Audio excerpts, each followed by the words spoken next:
Welcome. Although Christianity first took root in ancient Rome, missionaries later spread the religion well beyond the bounds of the Roman Empire. Christian missionaries brought not just religious ideals, but practical goods such as literacy. Today, we'll look at the general topic of conversion and then turn to three non-Roman societies: Ethiopia, Russia, and Scandinavia. Each witnesses to both the ideal and the practical side of Christian missions.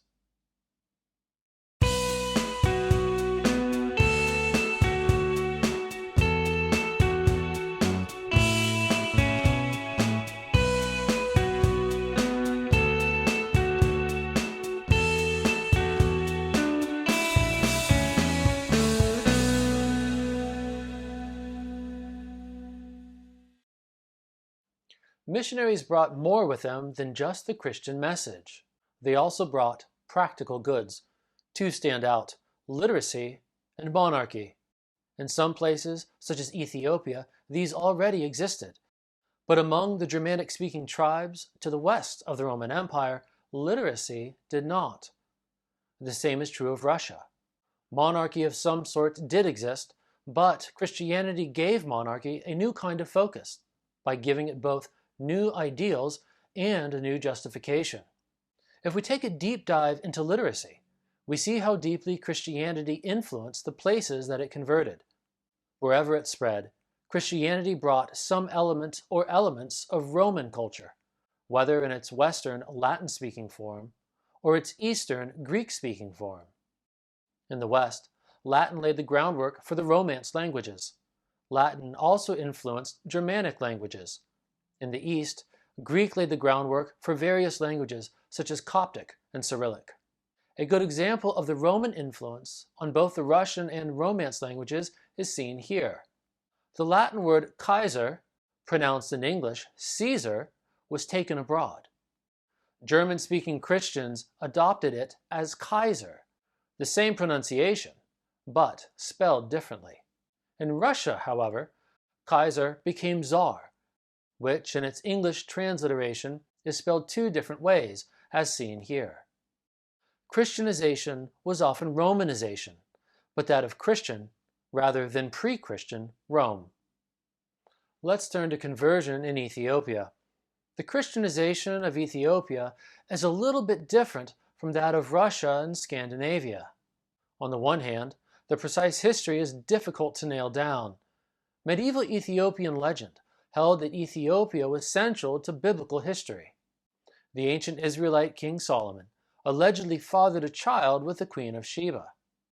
And this, so the story goes, laid the groundwork for the Christian message centuries later.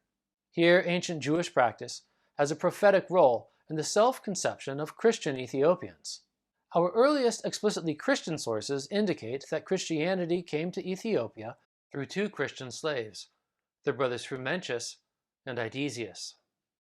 One of them, Frumentius, made contact with Athanasius, the bishop of Alexandria in Egypt. Frumentius embraced the canons of the Council of Nicaea and was subsequently made a bishop by Athanasius. This led to a very long and close relationship between the Christian churches in Egypt and Ethiopia. Surviving archaeological evidence reveals that the king of Ethiopia, Ezana, also embraced the canons of Nicaea, so the royal household was on board with key Christian beliefs, such as the Incarnation and the Trinity. Consequently, however it came about, king and bishop, Ezana and Frumentius, pursued the conversion of the Ethiopian people. Both were committed to the same basic beliefs, the canons of Nicaea, and this made their evangelistic work get on more smoothly. The joint relationship between king and bishop was effectively a joint relationship between church and state. This would be an important facet in the development of many Christian cultures in Ethiopia, Russia, Scandinavia, and other places as well. Other Christian missionaries went east. Such is the case with Russia. The missionaries Cyril and Methodius came from Byzantium, the Greek-speaking eastern half of the Roman Empire. Here again, we see Christianity's practical appeal. First, The missionary Cyril is credited with creating the Russian alphabet, that is, the Cyrillic alphabet, which is named after him. Second, in the conversion of Russia, the conversion of the monarchy became the key date for dating the conversion of Russia as a whole. The traditional date of the conversion of the royal household is the year 988. From the standpoint of Russian Christians, Russian Christianity is just over 1,000 years old, even though the conversion of villages took far longer. Russian Christians came to believe that they occupied a distinct role in God's providential design. This is a common theme in the history of practically every Christian people. Think, for example, of how today some American Christians believe that the United States has a special place in divine providence. But Russian providentialism had a different geographical trajectory. It moved east instead of west. From the Russian perspective, the center of Christianity began in Rome. It later moved east to Constantinople, the city of Constantine, sometimes called New Rome. And, thanks to Cyril and Methodius, Moscow became a new Christian center, the Third Rome, as Russian Christians called it. Hundreds of years later, after the fall of Constantinople to the Turks, Russian Christians would see themselves as the safeguarders of Christian civilization. This self-conception, bound up with Russia's Christian monarchy, remained firmly in place until 1917, when the socialist victors in the Russian Revolution began the process of imposing militant atheism.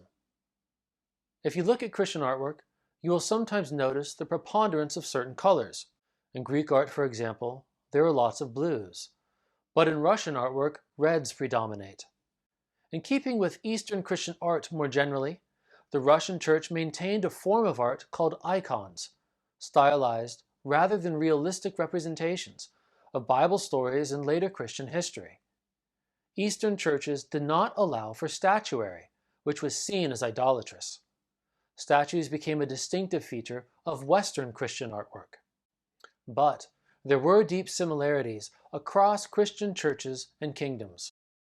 For example, the same martyrs and same saints were reverenced. In other words, even as regional differences developed, there were a lot of common ideas and practices across Christian cultures. Here is a 19th century icon of Cyril and Methodius.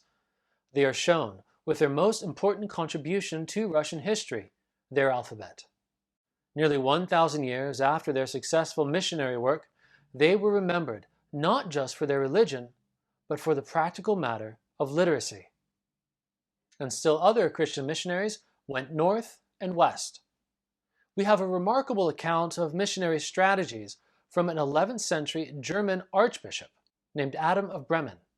He recorded these stories, the good and the bad, in his work, The History of the Archbishops of Hamburg-Bremen. He shows us that missionary strategies sometimes conflicted. Some strategies were peaceful, but others were not. This is uncomfortable today because we tend to believe that religion is a matter of personal conviction.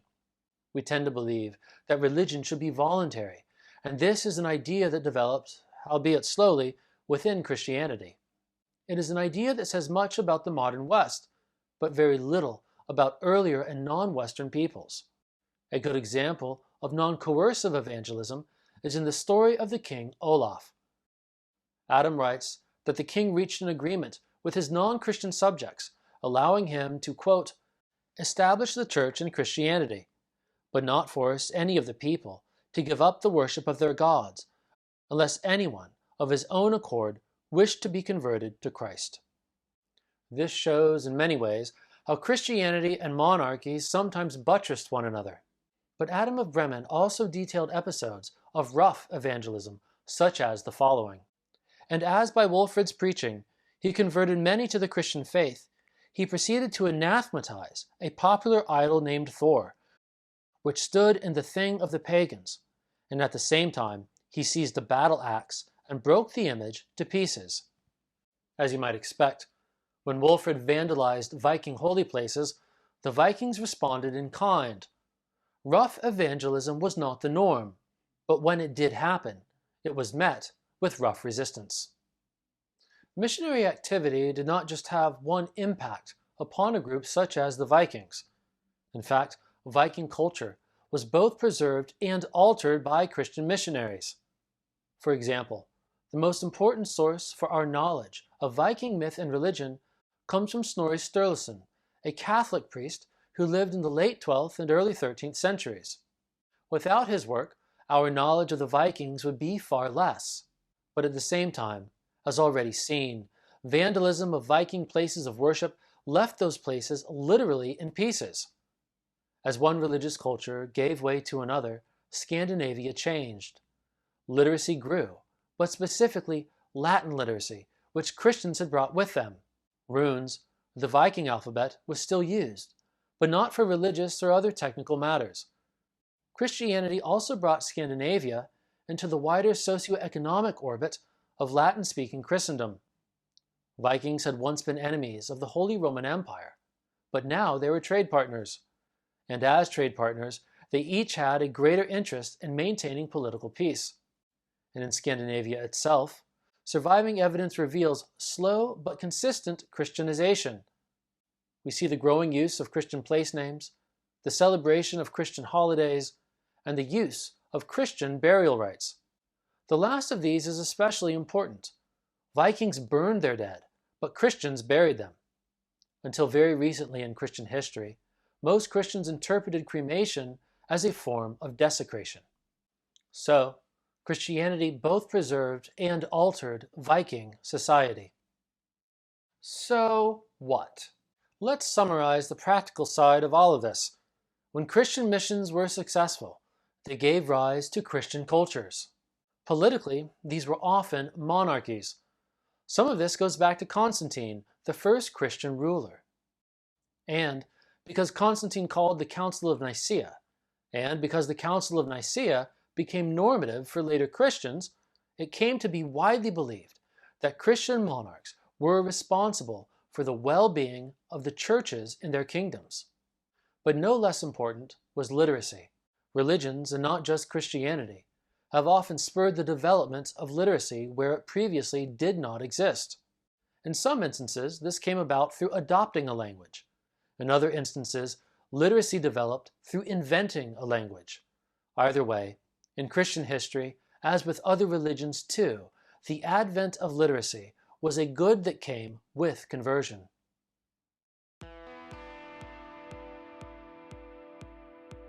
If you're interested in learning more, these books are worth consulting. For a general introduction to the Ethiopian Orthodox Church, read John Bin's insightful work, The Orthodox Church of Ethiopia, A History. English language scholarship on Ethiopian Christianity is experiencing a golden age, and Bin's work is a great place to start. The conversion of Russia and the ideal of Holy Russia as a third Rome are finely detailed in Will Vandenberken's Holy Russia and Christian Europe. It's an excellent introduction to a topic that continues to influence and be influenced by global politics. Finally, if you're interested in the conversion of the Vikings, there is no better primary source than Adam of Bremen's The History of the Archbishops of Hamburg-Bremen. Adam of Bremen details the good, the bad, the ugly, and the inspiring, and his work, completed almost 1,000 years ago, is undoubtedly the most influential account of Viking evangelization ever written. That's all for now. Thanks so much for watching. Please hit the subscribe button. Feel free to leave a comment, and I'll see you next time.